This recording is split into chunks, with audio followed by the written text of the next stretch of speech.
we received some funding from the state a couple of years ago prior to my starting in the position, and I became aware of that, to develop a suicide prevention coalition. Many counties throughout the state have coalitions. So once I became aware fairly recently that we had this money available to us, I started to kind of reach out to stakeholders, managers within the mental health department and others, Jack particularly, to say, hey, we should get right on this. This is an issue we certainly want to educate and bring awareness into our community, begin to create some community energy around this issue. So that's really how it got started. We sort of invited people initially, some initial stakeholders, just a few of us, and then kind of branched out from there, had them invite their families, friends, colleagues. This is not, although this is sort of overseen by the Seneca County Community Counseling Center or the Mental Health Department. This is not a mental health department coalition. This is a community coalition owned by the community. And we've been really excited about the stakeholders who have become involved from all aspects of the community. Now, Jack, how about you? How did you get involved, and what's your experience been with this issue? Well, I got involved with first Margaret. Like she said, she had reached out. There was interest in that because I'm the director of the Seneca County Veterans Service Agency, and one of the things that so many people hear about are the 22 veterans that died a day from suicide. Mm-hmm. So it is something that impacts our community, being the veterans and the families and the kids. So I had a lot of interest in it. Started attending the meetings, and like Margaret said, originally there was a couple of people invited, but the energy has grown a lot. And one of my interests was to reach out to not just the veteran population, but also their family members in the schools. With that said, I reached out to the superintendents of the schools in Seneca County, and they've been very receptive of allowing us to come in and talk to the superintendents, the counselors, the psychiatrists, the staffing, and making them aware, because it is a problem, not only at the veterans level, but it does kind of ripple out what some will refer to as collateral damage to the families. And so with me, and I'm also retired military. I retired from the Air Force in '94. So, and I have two kids that were raised in it. And I was gone a lot. So I know what it's like to be deployed, and I've seen what it's like and how it affects your family. So, it's kind of personal to me as well. Now, Suicide Prevention Month, September. Margaret, if you could talk to us a little bit about that and what that means, and what kind of opportunity that presents a coalition like this one. Well, our desire is to utilize this opportunity basically to bring awareness to the issue, to provide education. This is something that people don't generally talk about. There's been a lot more talk recently because of the 13 Reasons Why television series, which we see as an opportunity to talk with youth and families and schools and communities about this issue. There's been a lot of hype about it. But generally, I think the stigma associated with suicide is such that people who have either attempted suicide or thinking of attempting suicide, family members who have had loved ones attempt suicide, communities that are dealing with this issue often kind of brush it under the rug because of embarrassment and all sorts of other issues related to mental health and stigma in general. So we really hope to use this month as an opportunity to bring this out into the open. It's really the first sort of public opportunity that our coalition has had to speak to the community. Our goal is to create awareness and to develop messengers within the community who will then spread the message that we need to be talking about this, we should be talking about this. By talking about suicide, you don't give people the idea to try to commit suicide. That's a kind of a fallacy, a myth out there that if you talk with someone about suicide, they're going to say, oh, gee, what a good idea. I think I'll do that. Right. That's not how it works. I understand that misperception, but that's not the case. Now, suicide obviously isn't something that just impacts one type of person. Speak to that a little bit if you could, because I feel like in your role you must, if anyone has seen that this can impact anyone from any walk of life, you must have seen it. It can. I mean, it can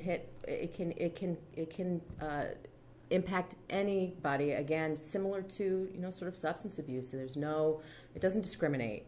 There's no specific group of people that are somehow inoculated from this potential issue. There are some risk groups, and we did make some decisions as a coalition to focus our 4 podcasts over the next 4 weeks on specific risk groups so that we could speak to those particular issues. Obviously people who have substance abuse issues are at risk. People who have mental health issues are at risk. Suicide is the number 2 cause of death among youth between the ages of 10 and 24. And while youth are not the largest percentage of people who wind up dying due to suicide, it's a significant risk factor within that population. Mm-hmm. The LGBTQ community is at risk, veterans. So again, it just crosses all socioeconomic. Middle-aged men are currently the highest rate of suicide, middle-aged white men. So again, it crosses all barriers. Mm-hmm.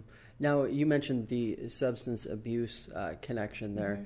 A little more, talk to us about how those two are connected and how people might not always instantly think of the two as being connected, but in reality, they probably are a little more closely linked than people might be willing to think. Well, and not even substance abuse, but addiction in general. So we know that people with problem gambling are also at higher risk for suicide.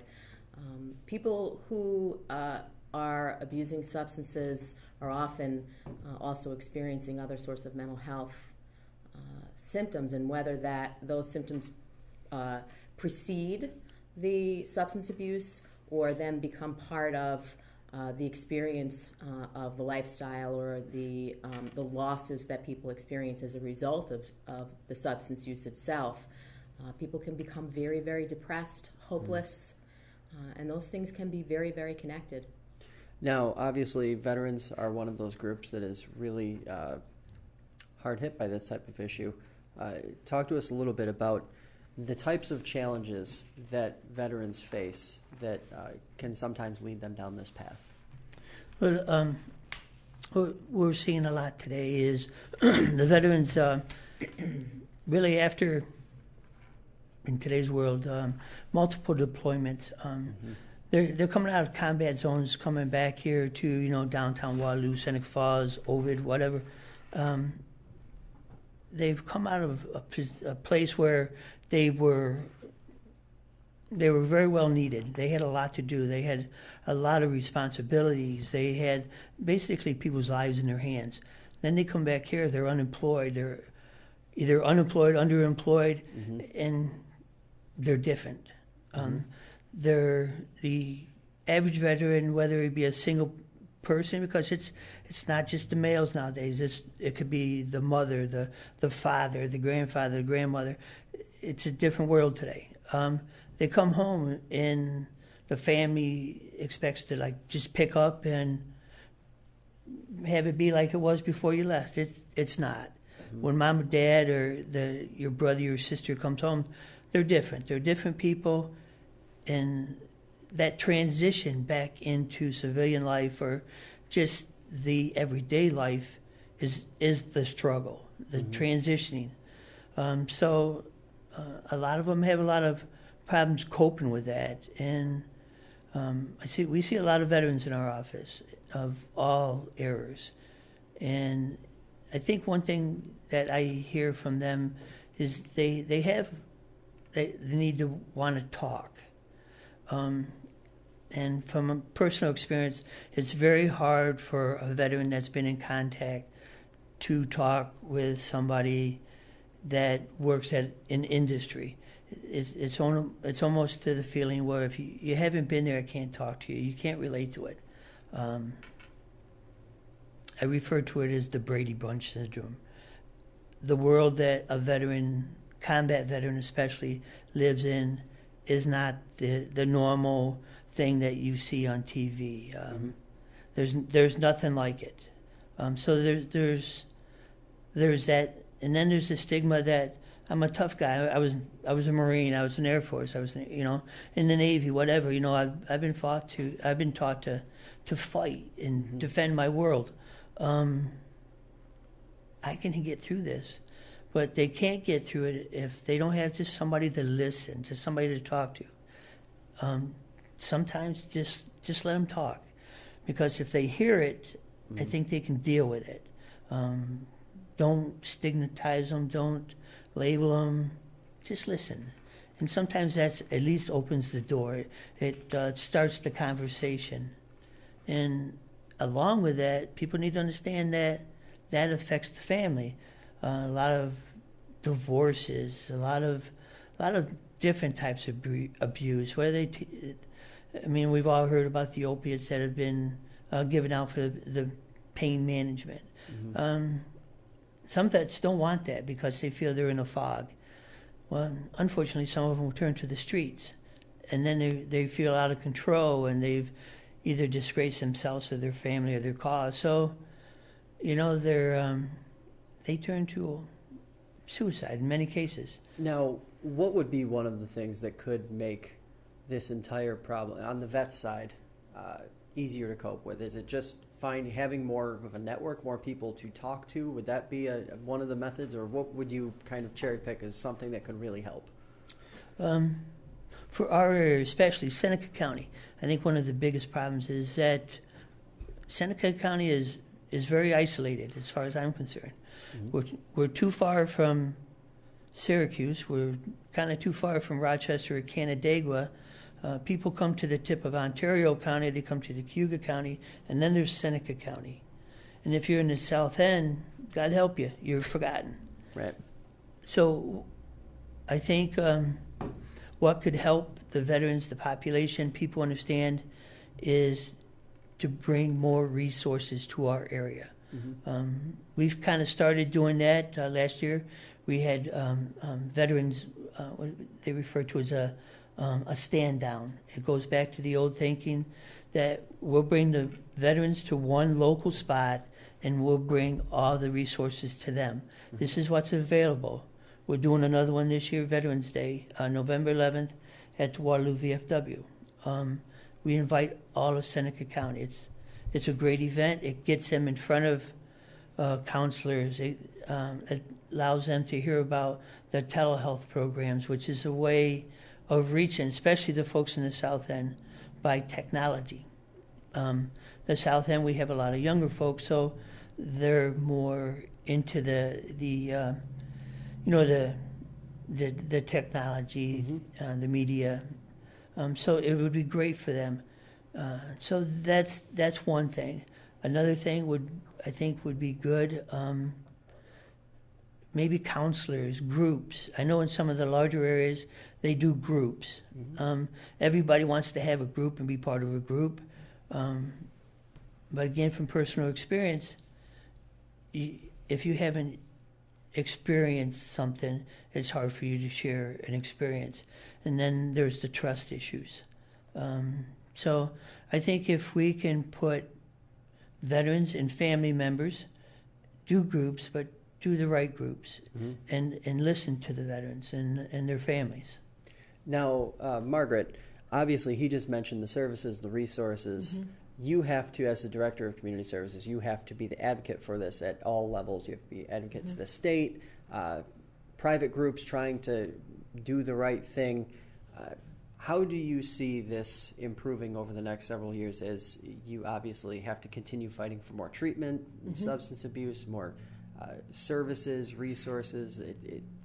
There's a lot to go around, but unfortunately it does seem like sometimes a place like Seneca County is a little bit forgotten in that grand scheme of New York State.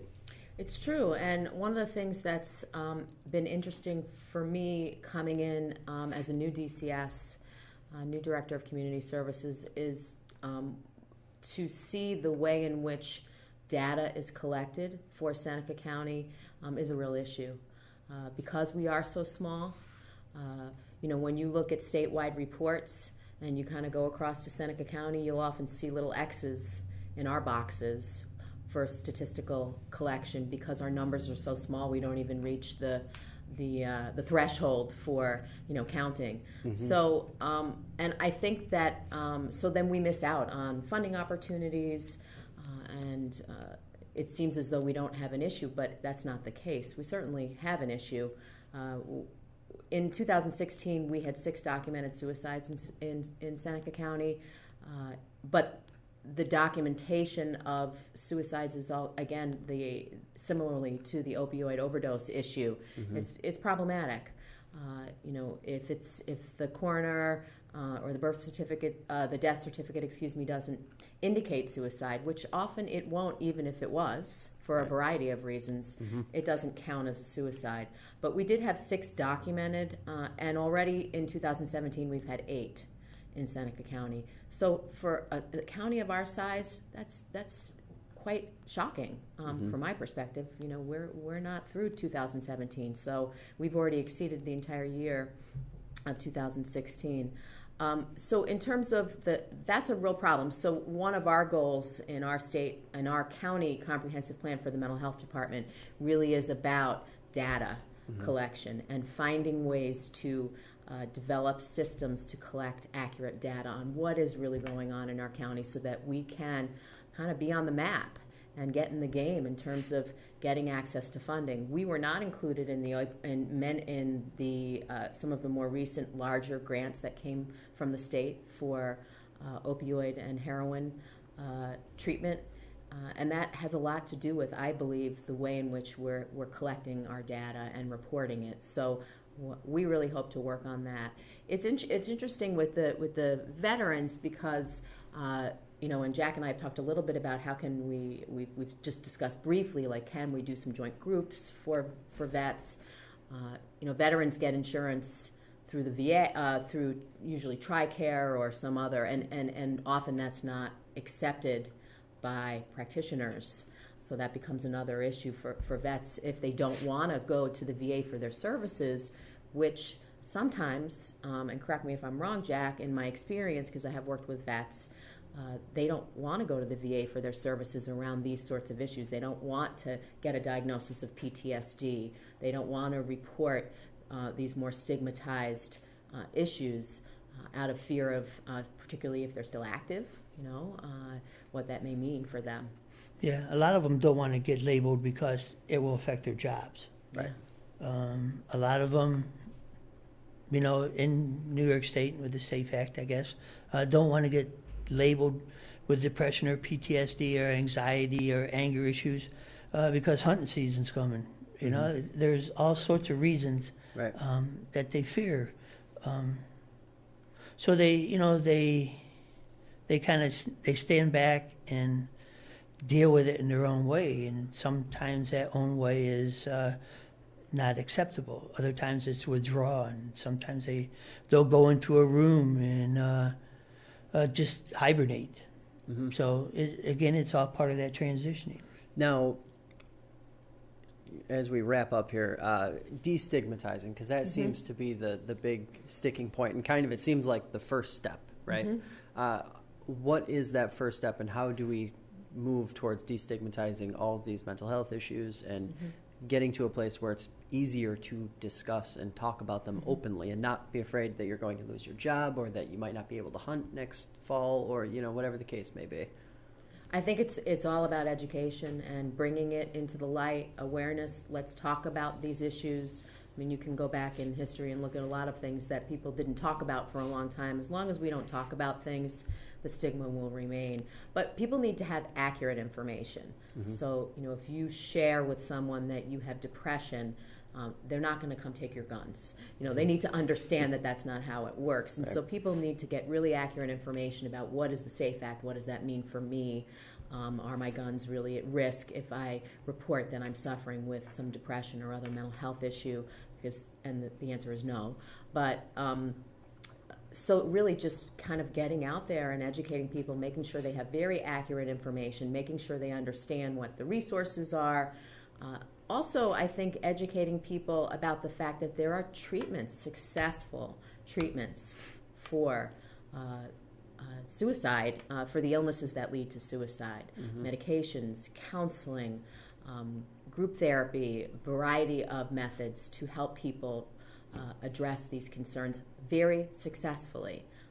Mental health field is very, very successful statistically in assisting people with suicidal ideation or symptoms of suicide. Is that part of it? Because one of the things that I've heard throughout my time growing up was people saying, well, if I go to the doctor or talk to my doctor about this, he's just going to prescribe me a pill, and that's going to be it. The treatments go well beyond that, right? Well beyond, and people, we certainly, I can speak for Seneca County Community Counseling, which is our mental health services, addictions and substance abuse services, and I would assume it would be the same, Jack, for the services that you offer, but Jack can speak for himself.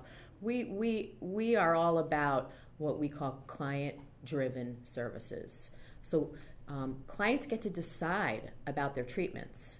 You don't come to us and then we tell you you need to do this. It's about choice, and it's about being part of your treatment, about making choices about what works for you. If you don't think medication is something that will work for you, you don't have to take medications. In fact, medication shouldn't be the first go-to. We would certainly, I think in many cases, initially recommend that people start just to talk, as Jack said, just talk about what's going on in your life. Sometimes it's not even about anything that medication can address. It's about housing and family conflict and maybe substance abuse or other issues that are leading one to feel as though they don't have a life worth living right now and feeling really hopeless about it. So you're absolutely right, Josh. There's a vast array of options for people who are dealing with these problems. Medication is just a tool in a toolbox that people can choose to use or not use.